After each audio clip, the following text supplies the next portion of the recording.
More and more K-12 students are benefiting from the financial assistance funded by education tax credits. A new report from the Commonwealth Foundation entitled Pennsylvania's Education Tax Credit Scholarships, How EITC Serves Children and Families in the Commonwealth, finds the program overwhelmingly benefits children and families at the lower end of the income spectrum. Rachel Langan is the Senior Education Policy Analyst at the Commonwealth Foundation.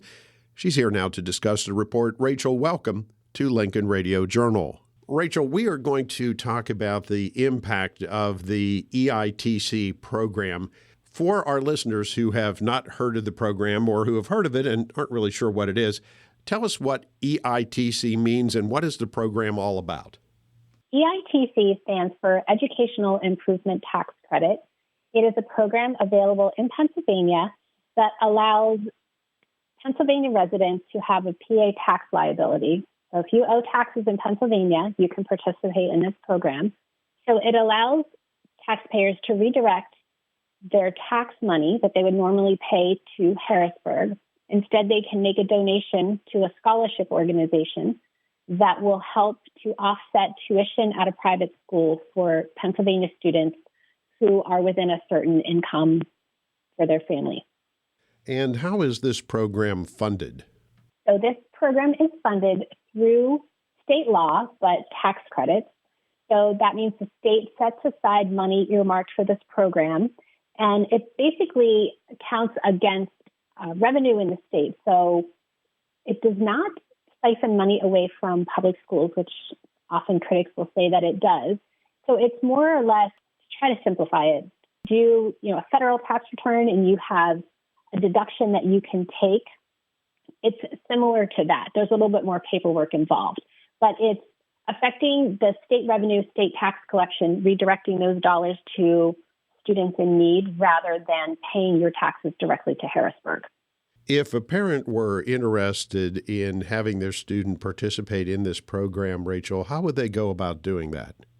That is an excellent question. What we are finding is that people are looking to participate in EITC without having a school to attend for their child. So the first step is to figure out where you want your child to go to school, and then talk to the leaders at your school. There's usually a financial aid team, an admissions team.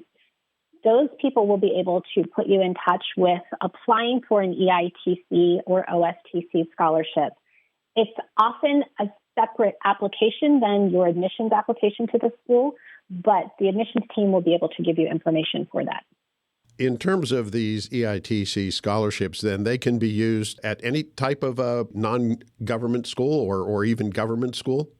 So it has to be a non-public school. So that would be a private school of some sort in Pennsylvania. I don't think that every private school takes advantage of EITC scholarships because the school needs to have somebody who is going out and talking to people, talking to donors, whether that's parents, grandparents, alum, people in the community, asking them to redirect their tax dollars to students at that school.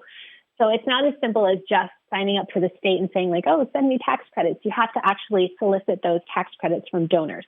So therefore, some very small schools would not have the staff in place to be able to make the program work. So not every school participates. Looking back on the program now, and the Commonwealth Foundation has been very supportive of EITC for many, many years now. How long has this been in effect? And I would assume that there's a lot more demand for these scholarships than there is funding that's available? Correct. So in 2001, Pennsylvania was the first state in the country to implement tax credit scholarships, and the program was at $20 million annually at that point. The program has grown to $630 million for this current school year. There are still thousands of children, in fact, tens of thousands of children who are denied scholarships each year because of caps on the program. So once those tax credits are reached, so meaning once enough people donate and claim those tax credits, the program closes for that fiscal year and they have to wait till the next year and for the program to grow in order for more donors to be able to take advantage of the program. So there were historic increases to this program in 2023 and 2024, and we expect that The next data set that we get from the state will show that probably 100,000 students took advantage of the tax credit scholarship program. However, we are anticipating that there will be a waiting list regardless. We just don't know what those numbers are quite yet. We are talking with Rachel Langan, who is Senior Education Policy Analyst at the Commonwealth Foundation, talking about the EITC tax credit program. And Rachel, one of the criticisms, unfairly, that is often leveled at those who support this program and school choice in general is that, well, this is just a way to have taxpayer money help the rich finance their children's private school education. With the Commonwealth Foundation's new research, as you've looked into the funding, is this program helping the rich, or is it more helping the middle and lower classes? This program is helping children who are in a lower socioeconomic bracket than most children in Pennsylvania. So we were excited when we got the financial data and really started drilling down on it, when we discovered that the family income for students receiving EITC scholarships is well below the median income for Pennsylvania as a whole. So Pennsylvania, the average family earns about $93,000 a year. And students who are attending private schools on EITC scholarships, their families earn between $41,000 and $73,000 a year, which is well under the median for the state of Pennsylvania. Rachel, for a family to qualify for this, are there income limits? What sort of parameters are required for a student to be eligible?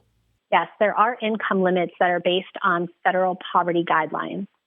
In order to qualify for EITC scholarships, families of the scholarship recipients must have an annual income of no greater than $112,000 a year, and then they will allow an additional close to $20,000 for each dependent.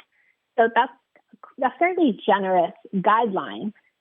But we found that the students who are actually receiving the scholarships are within the within the parameters of earning $41,000 a year up to about $73,000 a year. So the families that are being served by these scholarships are far below the guidelines for the program and far below the median income for Pennsylvania. We've talked a lot here about financial data, Rachel, but at the end of the day, this is really about improving the educational opportunity, the quality of life for the student, and what they may be able to earn and go forward in terms of a career or a job or whatever. You, in this study, do have a couple of case studies. Want to talk about how this has impacted any specific student? We don't need their name, but how has it impacted actual students' lives? This program has impacted far more students than any of us are aware. And when you get out to visit the schools and start talking to teachers and school leaders and those who are administering this program, you really start to gain an appreciation for how this is impacting students. I know of a student whose parents were immigrants, and between them, they had a sixth grade education. And he was going to be the first in their family to graduate from high school. They were very poor. He worked alongside his parents till 3 a.m, cleaning to get tuition money so he could attend a private school. He was able to receive EITC money, and he is now off at a very well-known university in their honors program, a very successful college junior, and would not be where he is without this program. And there are thousands of students like him, in fact, probably tens of thousands across Pennsylvania whose stories have not yet been told. And when you look at these stories that have not been told, we've had some problems in recent years trying to get, for example, Lifeline scholarships approved to help students who are trapped in underperforming school districts. Does this program, EITC, give students in districts like that an escape hatch and a way to go out and get an education and put them on the solid footing as your immigrant story did? Most certainly. And something we haven't touched on yet is there's a partner scholarship to the EITC called the OSTC, which stands for Opportunity Scholarship. It's also a tax credit scholarship. And the OSTC scholarship is very similar to EITC, except that to get the OSTC scholarship, you must be residing in a low-performing public school zone. So it doesn't mean you have to attend that school, but it means that the Pennsylvania Department of Education, based on standardized test scores, has indicated that the school where your child would be going is not performing well, and therefore you qualify for a scholarship to leave that public school and attend a private school. So these students are able to get an EITC and an OFTC scholarship together, piggyback those together to attend a private school. And where can folks go if they want to get more information on EITC or OITC? Is there a state government website, the Commonwealth Foundation website? Where can folks find that information? There are several places. CommonwealthFoundation.org will have information on EITC, OSTC, and the recent report that's published today about this. We are also launching a new website Monday, September 23rd. That's K12scholarshipspa.com. That will have information for parents on how to apply for an EITC scholarship. It will have information for schools and scholarship organizations that are looking to take advantage of this program or who are already in the program but maybe have questions about how to implement certain aspects of it. So we're going to use that website to reach more people about this program and just let them know that it's a really wonderful thing that everyone should take advantage of if they're able to. And Rachel, tell us just a little bit about the Commonwealth Foundation. So the Commonwealth Foundation is based in Harrisburg. We are Pennsylvania's intellectual leader for free market ideas and policy solutions.